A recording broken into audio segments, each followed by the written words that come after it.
இதுதான் கொள்ளு. எல்லாருக்கும் வணக்கம். இதுதான் கொள்ளு. உங்க எல்லாருக்கும் தெரியும். இளைச்சவனுக்கு எள்ளு, கொளுத்தவனுக்கு கொள்ளு அப்படின்னு சொல்லுவாங்க. அதாவது ஒல்லியா வெயிட் போடாமல் இருக்கிறவங்க, சோனியா இருக்கிறவங்களுக்குலாம் எள்ளு சாப்பிடணும், எள்ளு சாப்பிட்டா நல்லா வெயிட் போடும் அப்படின்றது சொல்ற மாதிரி, குண்டா இருக்கிறவங்க, வெயிட் லாஸ் பண்றவங்க, டயட் இருக்கிறவங்க எல்லாம் கொள்ளு சாப்பிடுவாங்க. ஸோ இந்த கொள்ளு வச்சு இன்னைக்கு ஒரு சூப்பராக ஒரு புதுசாக ஒரு டிஷ் பண்ணி காமிக்க போகிறேன். செம்மையாக இருக்கும். மோஸ்ட்லி கொள்ளு சாப்பிட்றவங்க வந்து வேக வச்சு அதோட தண்ணியை குடிப்பாங்க, இல்லைன்னா ரசம் வச்சு சாப்பிடுவாங்க, சூப் மாதிரி சாப்பிடுவாங்க. பட் இந்த கொள்ளு வச்சு இன்னைக்கு நான் வந்து ஒரு புட்டு செய்ய போகிறேன், கொள்ளு புட்டு. இந்த கொள்ளை நல்லா ஊற வச்சு அரைச்சி அதை இட்லி பானையில் விட்டு வேக வச்சு அதை உதுத்து ரெண்டாக பிரித்து ஒன்று காரம் போட்டு தாளித்து புட்டு மாதிரி பண்ண போகிறேன், இன்னொன்று தேங்காய் நாட்டு சக்கரை போட்டு ஸ்வீட்டாக பண்ண போகிறேன். ஒன்று காரம் ஒன்று ஸ்வீட்டு. பட் பேஸ் இந்த கொள்ளு தான். இந்த கொள்ளை நல்லா ஊற வச்சு அரைச்சிருவோம். ஸோ இந்த கொள்ளை ஊற வைக்கிறதுக்கு தண்ணியில் போட்டு நல்லா 1க்கு 2 தடவை நல்லா வாஷ் பண்ணிவிட்டு புது தண்ணி ஊற்றி ஊற வச்சுருங்க. இது ஒரு 6 மணி நேரம் ஊறணும். 2 மணி நேரம் 3 மணி நேரத்தில் அரைப்படாது. 6 மணி நேரம் ஊறணும். 6 மணி நேரம் கழித்து நல்லா அரைச்சிட்டு அதுக்கப்புறம் நம்ம ப்ரிப்பேர் பண்ண ஸ்டார்ட் பண்ணலாம். வெயிட் பண்ணுங்கள். 6 மணி நேரம் ஊறின கொள்ளை நல்லா அரைச்சி எடுத்துகிட்டு பாருங்கள். இந்த மாதிரி அரைச்சி எடுத்துட்டேன். ரொம்ப தண்ணி ஊற்ற வேண்டாம். இந்த மாதிரி இந்த பதத்தில் இருந்தால் போதும். ஸோ தேவைக்கான லைட்டாக தண்ணி ஊற்றி விட்டுவிட்டாருங்க. இப்போ இந்த அரைச்ச கொள்ளு பேஸ்ட்டை, கொள்ளு மாவை இட்லி பானையில் சும்மா உருட்டி இட்லி மாதிரி வச்சு நம்ம பாயில் பண்ணி ஒரு 10 நிமிஷம் நல்லா ஆவியில் வேக வச்சு எடுத்துக்க போகிறோம். இது வெந்ததுக்கப்புறம் ஆற வச்சு நல்லா உதுத்துட்டு காரம் தனியாக ஸ்வீட் தனியாக நம்ம பண்ண போகிறோம். அவ்வளோதான். ரொம்ப தண்ணி ஊற்றிட்டிங்கன்னா கொல கொலன்னு ஆகிடும். ஸோ தண்ணி ஊற்ற வேண்டாம். இதை இப்போ நல்லா வேக வச்சு எடுத்துக்கிறேன். அடுப்பு பற்ற வச்சுட்டேன். ஆல்ரெடி ஹீட்டில் இருக்குது. அவ்வளோதான்.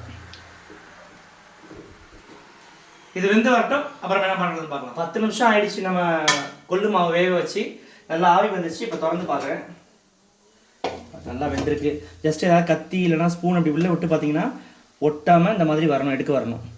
கத்திலையும் அது ஒட்டாமல் இருக்கணும். இப்போ நல்லா வெந்துருச்சு. ஸோ இதை எடுத்து ஒரு தட்டில் நான் ஆற வச்சுக்கேன். இப்போ அந்த வெந்து எடுத்து வச்சு அந்த கொள்ளு இட்லியை நல்லா ஆறிடுச்சு. ஆறினோடனே கையில் இந்த மாதிரி உதுத்து வச்சுருக்கேன். பாருங்கள் எவ்வளோ குழப்பலன்னு இருக்குன்னு. இந்த மாதிரி உதுத்து வச்சுக்கிட்டேன். ஸ்வீட் செய்கிறதுக்கு கொஞ்சோண்டு நாட்டு சக்கரை, ஒரு 4 ஏலக்காய், ஒரு அரை மூடி தேங்காய் திருக்கி வச்சுருக்கேன். இதே காரம் போட்டு தாளிக்கிறதுக்கு கடுகு, உளுத்தம்பருப்பு, கடலைப்பருப்பு, ஒரு 2 சின்ன வெங்காயத்தை பொடியை நறுக்கி வச்சுருக்கேன், 2 பச்சை மிளகாய் கீறி வச்சுருக்கேன், 2 கொத்து கருவேப்பிலை, கொஞ்சோண்டு பெருங்காயத்தூள். கடாயை போட்டுட்டு கொஞ்சோண்டு எண்ணெய் விட்டுருக்கேன். எண்ணெய் நல்லா காஞ்சிருச்சு. கடுகு, உளுத்தம்பருப்பு, கடலைப்பருப்பு சொன்னால் ப்ளே பண்ணுவோம். கடுகு வெடிச்சிருச்சு.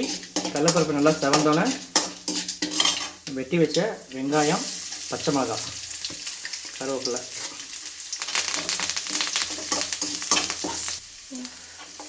மாவு நம்ம உதுத்து வச்ச புட்டு எவ்வளோ இருக்கோ அதுக்கு ஏற்ற மாதிரி உப்பு, ஜஸ்ட் கொஞ்சோண்டு ஒரு பிஞ்ச் பெருங்காயத்தூள். நல்லா எல்லாம் வதங்கினோன்னே நம்ம எவ்வளோ காரம் செய்ய போகிறோமோ அதுக்கு ஏற்ற நான் ஆஃப் பண்ண போகிறேன். அரைச்சி வச்சதை எல்லாத்தையும் எடுத்துகிட்டு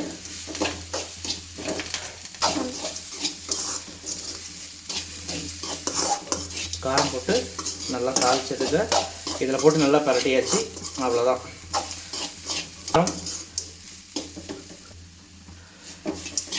இதுக்கு தேங்காய் போடலாம். சில பேர் வேணான்னா போட்டுக்காமல் இருக்கலாம்.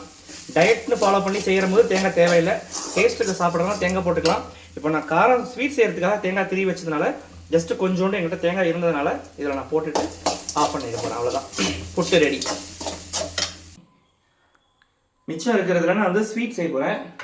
ஸோ நாட்டு சக்கரை ஒரு 3-4 டேபிள் ஸ்பூன் எடுத்துகிட்டு ஒரு 4 ஏலக்காவை நசுக்கி வச்சுருக்கேன். அதையும் போட்டுட்டு தேவையான அளவு தேங்காயும் போட்டுட்டு கொஞ்சோண்டு உப்பு போட்டால் தான் ஸ்வீட் கொஞ்சம் தூக்கி கொடுக்கும்.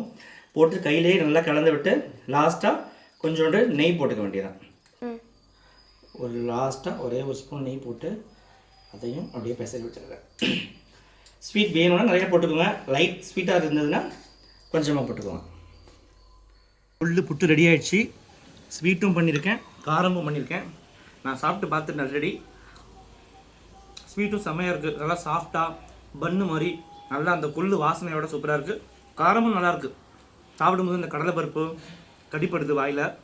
அந்த தேங்காய், கருவேப்பிலை, பெருங்காயத்தூள் அந்த ஃப்ளேவரில் இதுவும் நல்லாயிருக்கும். கண்டிப்பாக நீங்களும் ட்ரை பண்ணுங்கள். இந்த மாதிரி ஹெல்த்தியாக செஞ்சு சாப்பிடுங்க. உடம்பு நல்லா சிக்குன்னு வச்சுக்கோங்க.